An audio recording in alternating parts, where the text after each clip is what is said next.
Hello everybody, this is advocate Vaibhav Chitlangia और आज हम लोग एक बहुत ही इंपॉर्टेंट चीज के बारे में डिस्कशन करने वाले हैं। सो जैसा कि आप सबको पता है कि लोकसभा इलेक्शंस के रिजल्ट्स आ गए हैं और हमारी नई गवर्नमेंट जो बनने वाली थी वो भी बन गई है। 9 जून को सारे मिनिस्टर्स जो कि कैबिनेट का पार्ट बनने वाले हैं उन्होंने राष्ट्रपति भवन में अपना अपना ओथ लिया और कल दैट इज 10 जून को उन सबके पोर्टफोलियोज अनाउंस किए गए। तो आज की इस लेक्चर में आइए देखते हैं कि ये जो मोदी 3.0 गवर्नमेंट है, मतलब जो थर्ड कंसेक्यूटिव टर्म के लिए नरेंद्र मोदी ने गवर्नमेंट फॉर्म की है, उसमें किस पार्टी के किस नेता को कौन सा कैबिनेट मिला है। बहुत सारे नए चेहरे देखने को आए यहां पे। एट द सेम टाइम बहुत सारे मिनिस्टर्स जैसे कि स्मृति ईरानी या अनुराग ठाकुर जो पिछले 2 टर्म से मिनिस्ट्री में थे, उन लोगों को इस बार कोई भी मिनिस्ट्री नहीं दिया गया है। बहुत मेजर चेंजेस है। तो आइए समझते हैं कि कौन से पार्टी के किस मिनिस्टर को कौन सा पोर्टफोलियो दिया गया है। बट आगे जाने के पहले एक चीज जो हमें बहुत आराम से डिस्कस करने की जरूरत है वो है ये 3 वर्ड्स। अब आप लोग में से जितने लोगों ने भी कल से न्यूज पढ़ा होगा, आप लोगों ने देखा होगा कि कुछ लोगों के लिए कैबिनेट मिनिस्टर का टर्म यूज किया जा रहा है, फिर एट द सेम टाइम ये बोला जा रहा है कि कुछ लोगों को minister of state independent charge दिया गया एंड कुछ लोगों के लिए केवल मिनिस्टर ऑफ स्टेट बोला जा रहा है। इनफैक्ट अगर आप ओथ टेकिंग सेरेमनी का वीडियो देखो तो वहां पे जब लोगों का नाम बुलाया जा रहा था ओथ लेने के लिए, उस समय भी स्पेसिफिकली कुछ लोगों ने मिनिस्टर का ओथ, कुछ लोगों ने minister of state independent charge का ओथ और कुछ लोगों ने मिनिस्टर ऑफ स्टेट का ओथ लिया। तो the question over here that arises and I am sure आप में से कई सारे लोग ऐसे होंगे जिनको ये डाउट होगा कि भाई इन तीनों में डिफरेंस क्या है।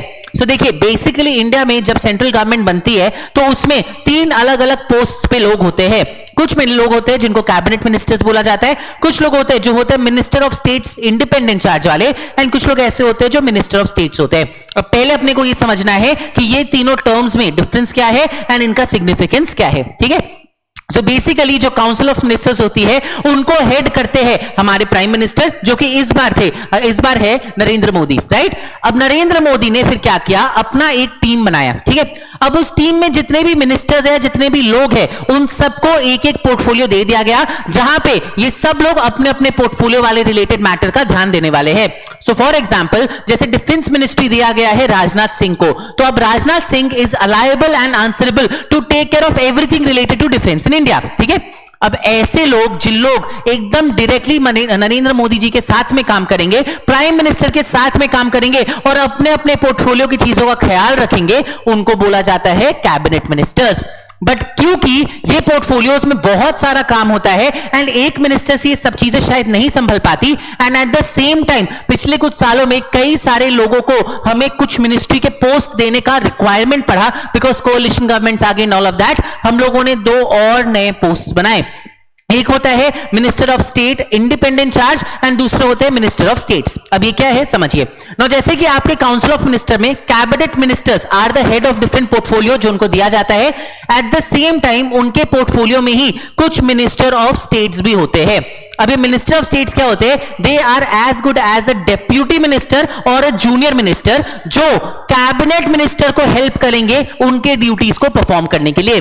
तो मिनिस्टर ऑफ स्टेट्स क्या होते हैं, ये हर एक पोर्टफोलियो में जहां पे ऑलरेडी एक कैबिनेट मिनिस्टर होगा वहीं पे एज अ जूनियर मिनिस्टर या as a deputy minister appoint किए जाते हैं जो कैबिनेट मिनिस्टर को हेल्प करते हैं एंड कैबिनेट मिनिस्टर के लिए आंसरेबल होते हैं इन परफॉर्मिंग देयर ड्यूटीज। तो अब अगर मान लो कैबिनेट मिनिस्टर को कुछ काम करवाना है, वो ये काम डेलीगेट कर सकते हैं मिनिस्टर ऑफ स्टेट को and minister of state will be answerable to the cabinet minister with respect to happening और non happening of that particular event. तो एकदम जैसे कि एक सीनियर और एक जूनियर वैसे ही होते हैं cabinet ministers and ministers of state. आपके cabinet ministers minister of states को उनका काम बांटेंगे एंड मिनिस्टर ऑफ स्टेट्स फिर काम करके कैबिनेट मिनिस्टर्स को रिपोर्ट करेंगे। एकदम सीनियर जूनियर रिलेशनशिप यहां पे क्रिएट किया जाता है। बट जो minister of state independent charge वाले लोग होते हैं यहां पे इनके साथ सीनियर जूनियर रिलेशनशिप क्रिएट नहीं किया जाता। क्यों? क्योंकि जिस तरीके से आपके मिनिस्टर ऑफ स्टेट्स आंसरेबल होते हैं कैबिनेट मिनिस्टर्स को, जिस तरीके से आपके मिनिस्टर ऑफ स्टेट्स रिपोर्ट करते हैं कैबिनेट मिनिस्टर्स को, minister of state independent charge report नहीं करते हैं कैबिनेट मिनिस्टर को। वो लोग डायरेक्टली रिपोर्ट करते हैं प्राइम मिनिस्टर को जैसे आपके कैबिनेट मिनिस्टर्स करेंगे। सो फॉर एग्जांपल इस बार जैसे 5 minister of states independent charge दिया गया है, अब वो लोग भी कैबिनेट मिनिस्टर के साथ मिलकर उस पर्टिकुलर पोर्टफोलियो में काम करेंगे। बट यहां पे कोई senior junior junior relationship create नहीं होता. They are not treated as a junior और a deputy minister. In fact they are treated as an additional minister, कि आपके जो कैबिनेट मिनिस्टर है उनके साथ साथ ये भी काम करेंगे और ये भी प्राइम मिनिस्टर को ही आंसरेबल होंगे, ये आपके कैबिनेट मिनिस्टर्स को आंसरेबल नहीं होते हैं. सो ये डिफरेंस होता है आपका minister of state independent charge में एंड मिनिस्टर ऑफ स्टेट में. Minister of state will act as a deputy minister to the cabinet minister. They will be junior to the cabinet minister and they will be answerable to the cabinet minister.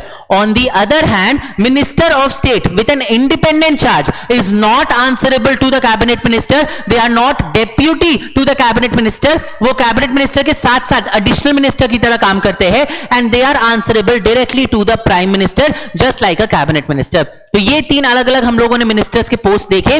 Cabinet ministers जो head करते हैं अपने portfolio को, minister of state independent charge जो उनके साथ में काम करते हैं, एंड मिनिस्टर ऑफ स्टेट जो जूनियर होते हैं to the cabinet ministers who report and are answerable to the cabinet ministers. ठीक है. Ultimately all these council of ministers are headed by the prime minister and ये लोग सब answerable होते हैं प्राइम मिनिस्टर को उनके फंक्शंस एंड ड्यूटीज को लेके. नाउ इंडिया में 9 जून को इस बार सारे मिनिस्टर्स ने ओथ लिया एंड मजे की बात यह है कि आफ्टर 10 इयर्स इंडिया में एक कोalition गवर्नमेंट बना है. अब कोalition गवर्नमेंट का मतलब क्या है?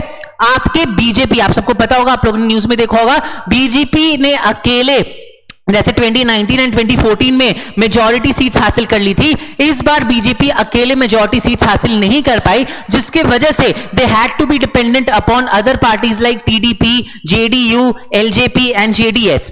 अब ऑब्वियस की बात है, अगर टीडीपी या एलजेपी ये लोग आए हैं नरेंद्र मोदी को हेल्प करने के लिए, बीजेपी को हेल्प करने के लिए इन फॉर्मिंग अ गवर्नमेंट, तो ये लोग बदले में कोई ना कोई कैबिनेट मिनिस्टर का पोस्ट मांगेंगे ही मांगेंगे.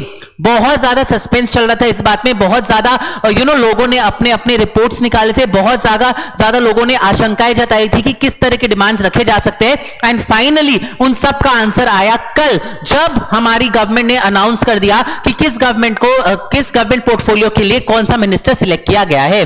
अब यहां पे अपने को यही देखना है कि किस इंसान को कौन सा मिनिस्ट्री मिला है, कौन सा पोर्टफोलियो मिला है. एट द सेम टाइम हम लोग ये भी देखेंगे कि जो करंट मिनिस्टर है वो किस पार्टी का है, क्योंकि इस बार बीजेपी को छोड़ के दूसरे पार्टीज के भी लोगों को मिनिस्टरशिप मिला है. एंड ये वाला पोस्ट प्रीवियसली मतलब पिछले गवर्नमेंट में कौन होल्ड करके रखता था. ठीक है. We'll start with the prime minister. Prime minister who is the head of the council of ministers, वो लास्ट टाइम भी नरेंद्र मोदी ही थे और अभी भी नरेंद्र मोदी है. He is from the BJP party, that is Bharatiya Janata party. Defence minister में भी अगेन कोई चेंज नहीं आया है. पहले भी ये पोर्टफोलियो राजनाथ सिंह जी के पास था, अभी भी ये पोर्टफोलियो राजनाथ सिंह के पास ही है and he is also from the BJP party. Ministry of home affairs and minister of cooperation, ये दोनों मिनिस्ट्रीज है अमित शाह के पास. पहले भी ये मिनिस्ट्रीज अमित शाह के पास ही थी एंड ये भी बीजेपी की ही है. Next, ministry of road transport and highways, बहुत अच्छा काम जिन्होंने किया ऐसा सब लोग बोलते हैं. ये पहले भी नितिन गडकरी के पास था, अभी भी ये नितिन गडकरी के पास है और ये भी बीजेपी के एक बहुत सीनियर लीडर है. Next is ministry of health and family welfare as well as ministry of chemical and fertilisers. Now पहले ये दोनों पोर्टफोलियोज थे मनसुख मंडाविया के पास, लेकिन इस बार ये दोनों पोर्टफोलियोज दे दिया गया है Jagat Prakash Nadda, that is JP Nadda को, who is also right now the president of BJP. मैं आपको एक इंटरेस्टिंग चीज बताते हैं, बीजेपी जनरली ये रूल फॉलो करती है कि एक इंसान के पास दो रेस्पॉन्सिबिलिटीज या दो रोल्स नहीं आएगा. तो जैसे पहले बीजेपी के प्रेसिडेंट हुआ करते थे राजनाथ सिंह, जब उनको लाया गया पोर्टफोलियो दिया गया तो वहां के प्रेसिडेंट बने अमित शाह. फिर जब 2019 में अमित शाह को लाया गया, उन्हें पोर्टफोलियो दिया गया इन द कैबिनेट, तो वहां के प्रेसिडेंट बन गए जेपी नड्डा. तो अभी अगेन ऐसा एक आशंका जताया जा रहा है कि बिकॉज जेपी नड्डा को यहां पे पोर्टफोलियो दिया गया है, there will be a change in the president of the BJP and we are yet to see कि कौन बीजेपी के नए प्रेसिडेंट बनते हैं. But as of now JP Nadda को मिला है ministry of health and family welfare as well as ministry of chemical and fertiliser. Both of these were held by Mansukh Mandaviya in the last term. इनके बाद शिवराज सिंह चौहान आते हैं. शिवराज सिंह चौहान जो कि मध्य प्रदेश के चीफ मिनिस्टर रह चुके कई सालों तक, उनको दो बहुत इंपॉर्टेंट पोर्टफोलियो मिले हैं, ministry of agriculture and farmer welfare and ministry of rural development. ये दोनों पहले दो अलग अलग लोग होल्ड करते थे. Ministry of agriculture Arjun Munda hold करते थे and ministry of rural development Giriraj Singh hold करते थे. अनफॉर्चुनेटली अर्जुन मुंडा इस बार अपने कॉन्स्टिट्यूएंसी से नहीं जीत पाए and he is not a member of the parliament this time and इसलिए ministry of agriculture Shivraj Singh Chouhan को मिल गया है. ये भी बीजेपी के एक बहुत सीनियर लीडर है. नेक्स्ट है ministry of finance and ministry of corporate affairs. पिछले टर्म में भी ये मिनिस्ट्री निर्मला सीतारामन के पास थी और अभी भी ये मिनिस्ट्री उन्हीं को दी गई है। Again an interesting fact about Nirmala Sitharaman is she did not contest elections from any place this time and therefore she is not a member of the Lok Sabha. Nirmala Sitharaman एक लोकसभा की मेंबर नहीं है, but that does not stop her from being a minister because वो राज्यसभा की member है। तो Indian constitution बोलता है कि अगर आपको एक कैबिनेट मिनिस्टर बनना है तो आपको आइदर राज्यसभा और लोकसभा का मेंबर होना पड़ेगा। निर्मला सीतारामन ने लोकसभा इलेक्शंस में कॉन्टेस्ट नहीं किया, but she is already a member of the Rajya Sabha, जिसके वजह से उनको ministry of finance and ministry of corporate affairs का जिम्मेदारी दिया गया है। Next ministry of external affairs, जो कि पहले भी एस जयशंकरन के पास था और अभी भी एस जयशंकरन के पास है। ये एक रिटायर्ड आईएफएस ऑफिसर रहे हुए हैं, इंडियन फॉरेन सर्विसेज ऑफिसर रहे हुए, and he is also member of the Rajya Sabha. इन्होंने भी इस बार लोकसभा के इलेक्शंस में कॉन्टेस्ट नहीं किया था। इसके बाद आते हैं ministry of power. Ministry of power पहले राजकुमार सिंह के पास था and ministry of housing and urban affairs ये पहले हरदीप सिंह पुरी के पास था। ये लोग भी बीजेपी के मेंबर्स थे एंड इस बार ये दोनों मिनिस्ट्रीज मनोहर लाल खट्टर को दे दिया गया है। Manohar Lal Khattar is a former chief minister of Haryana and वो भी बीजेपी के एक बहुत सीनियर लीडर है, उनको ये दोनों मिनिस्ट्रीज दे दी गई है। हरदीप सिंह पुरी के बारे में अपने आगे और पढ़ने वाले, ये भी बीजेपी के एक बहुत सीनियर लीडर है। नेक्स्ट आता है ministry of heavy industries and ministry of steel. तो पहले मिनिस्ट्री ऑफ हेवी इंडस्ट्रीज में महेंद्रनाथ पांडे पूरा जिम्मेदारी संभालते थे एंड मिनिस्ट्री ऑफ स्टील में ज्योतिरादित्य सिंधिया पूरे रिस्पॉन्सिबिलिटी संभालते थे। बट इस बार ये दोनों ministries HD Kumar Swami, who is a former chief minister of Karnataka, उनको दिया गया है। एचडी कुमार स्वामी बीजेपी के मेंबर नहीं है, वो JDS that is Janata Dal secular के मेंबर है, जो कि एक अलायंस पार्टी है ऑफ द बीजेपी। बीजेपी में जब आप एनडीए पढ़ते हो, नेशनल डेमोक्रेटिक अलायंस, तो नेशनल डेमोक्रेटिक अलायंस में बहुत सारी पार्टीज आती है, जिनमें से BJP is the biggest party and उनको सपोर्ट करने वाली और पार्टीज है। एक सच party is JDS that is Janata Dal secular, जिसके मेंबर है एचडी कुमार स्वामी एंड उनको मिला है ministry of heavy industries and ministry of steel. Next आता है ministry of commerce and industry. ये लास्ट टेन्योर में भी पीयूष गोयल के पास था, अभी भी पीयूष गोयल के पास है और he is again a very very very senior leader of BJP. Next है ministry of communication and ministry of development of north eastern region. ये दोनों बहुत इंटरेस्टिंग मिनिस्ट्रीज है। ये दोनों अभी ज्योतिरादित्य सिंधिया को दिया गया है, जो एमपी से एक again very senior leader, MP के जो ग्वालियर की रॉयल फैमिली है उसके मेंबर है ये, उनको दिया गया है ministry of communication, ministry of development of north eastern region. पहले ministry of communication Ashwini Vaishnaw के पास था and ministry of development of north eastern region G Kishan Reddy के पास था। ठीक है, नेक्स्ट है ministry of environment, forest and climate change. ये भूपेंद्र यादव को दिया गया राइट नाउ, ये पहले भी भूपेंद्र यादव के पास ही था। ये लोग सब पीयूष गोयल, ज्योतिरादित्य सिंधिया एंड भूपेंद्र यादव, ये सब बीजेपी के मेंबर्स है।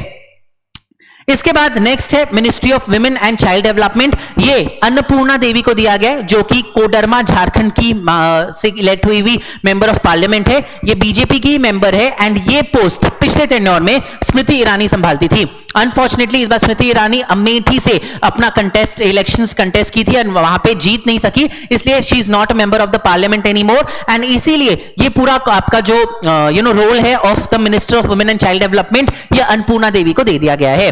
नेक्स्ट है ministry of culture and tourism. पहले minister of culture, minister of tourism G Kishan Reddy थे, बट अब ये दोनों पोर्टफोलियो गजेंद्र सिंह शेखावत को दिया गया है, who is also senior leader of BJP. Then we have ministry of parliament affairs and ministry of minority affairs. ये दोनों पोर्टफोलियो इस बार किरण रिजिजू को दिया गया है। पहले ministry of parliament affairs Pralhad Joshi थे and ministry of minority affairs Smriti Irani थी। Smriti Irani is no more a member of the parliament and Pralhad Joshi को दूसरे पोर्टफोलियोज दिए गए हैं। अभी ये दोनों portfolios ministry of parliamentary affairs and ministry of minority affairs Kiren Rijiju संभालते हैं। ठीक है, then we have ministry of natural petroleum and national gas. ये पहले भी हरदीप सिंह पुरी के पास था, अभी भी उन्हीं के पास है, he is also senior leader of BJP. And ministry of coal and ministry of mines, पहले ये प्रहलाद जोशी के पास था और अभी ये जी किशन रेड्डी को दिया गया। आपको याद होगा जी किशन रेड्डी, जिनसे हम लोगों ने ministry of culture, ministry of tourism ले लिया, उनको हम लोगों ने ministry of coal and mines दे दिया है। Then we have ministry of labour and employment and ministry of youth affairs and sports. ये दोनों मिनिस्ट्री मनसुख मांडविया को दिया गया है, जो पहले हेल्थ मिनिस्टर थे इंडिया के। ये पहले मिनिस्ट्री ऑफ लेबर था भूपेंद्र यादव के पास, and ministry of youth affairs and sports था अनुराग सिंह ठाकुर के पास। अनुराग सिंह ठाकुर अगेन इस बार वो ऑल्दो जीत के मेंबर ऑफ पार्लियामेंट बने from Hamirpur Punjab, but he has not been made a part of the cabinet. उनको कोई भी कैबिनेट में पोजीशन नहीं दिया गया है, एंड इसलिए ministry of youth affairs and sports के लिए हम लोगों ने मनसुख मांडविया को ये पोर्टफोलियो संभालने को दिया। नेक्स्ट है ministry of food processing unit, that is food processing जो पूरा होता है उसका मिनिस्ट्री। ये इस बार चिराग पासवान को मिला है, जो कि एलजेपी आरवी दैट इज लोक जनशक्ति पार्टी रामविलास फैक्शन के लीडर है। रामविलास पासवान के सन है ये चिराग पासवान, एंड आपने देखा होगा काफी पॉपुलर है आज के जमाने में, आजकल काफी पॉपुलर चल रही है। तो इनको फूड प्रोसेसिंग यूनिट का मिनिस्टर बनाया गया है। पहले ये किरण रिजिजू के पास था, ठीक है। मिनिस्ट्री ऑफ जल शक्ति सीआर पाटिल को दिया गया है, बीजेपी की मेंबर है। पहले ये गजेंद्र सिंह शेखावत के पास था। Minister of education Dharmendra Pradhan ही है, जो पहले भी धर्मेंद्र प्रधान के ही पास था। Minister of MSME Jitan Ram Manjhi को बनाया गया है, पहले ये नारायण राणे के पास था। Jitan Ram Manjhi is also not a member of BJP, but वो एनडीए के एक alliance party HAM that is Hindustani Morcha के मेंबर है। पहले ये चीफ मिनिस्टर रह चुके of the state of Bihar, जैसे Chirag Paswan is also member of an alliance party to BJP. Same way Jitan Ram Manjhi is also a member of an alliance party to BJP. वो NDA में एक पार्टी है उसके मेंबर है, एंड उन्हें ये पोर्टफोलियो दिया गया है। Then we have minister of Panchayati Raj and minister of fisheries animal husbandry and dairying. ये दोनों मिनिस्ट्रीज दिया गया है राजीव रंजन सिंह, जिनको लल्लन सिंह भी बोला जाता है। ये JDU that is Janata Dal United के मेंबर है, जो नीतीश कुमार की पार्टी है। और आपने हमारे वीडियो में देखा होगा कि कैसे नीतीश कुमार को इस बार किंग मेकर बोला जा रहा था, बिकॉज वो जिस साइड में भी जाते गवर्नमेंट उन्हीं की बनती। पहले मिनिस्ट्री ऑफ पंचायती राज गिरिराज सिंह के पास था, and ministry of fisheries animal husbandry and dairying Parshottam Rupala के पास था। Then we have ministry of sports shipping and waterways, ये सर्बानंद सोनोवाल के पास है। ये पहले भी सर्बानंद सोनोवाल के पास ही था। मिनिस्ट्री ऑफ सिविल एविएशन ये केआर मोहन नायडू को दिया गया, जो टीडीपी के मेंबर है। TDP is nothing but Telugu Desam party, जो कि आपका चंद्रबाबू नायडू की पार्टी है फ्रॉम आंध्र प्रदेश। उनको भी किंग मेकर बोला जा रहा था विथ नीतीश कुमार। इस बार उनको टीडीपी के of course Chandrababu Naidu will not take a portfolio because वो चीफ मिनिस्टर बनना चाहते हैं आंध्र प्रदेश के, बट उनके ही पार्टी के एक मेंबर को दिया गया है ministry of civil aviation. very young person. I think he is the youngest member of the cabinet this time. He is just 36 years old. Chirag Paswan is the second youngest, who's 41 years old. ये जो civil aviation की ministry है, ये पहले ज्योतिरादित्य सिंधिया के पास थी। Next है ministry of textiles, ये गिरिराज सिंह को दिया गया है, जिनसे हम लोगों ने पंचायती राज ले लिया था। पहले यहाँ पे पीयूष गोयल हुआ करते थे। Ministry of tribal affairs Jual Oram को दिया गया है, पहले यहाँ पे अर्जुन मुंडा हुआ करते थे।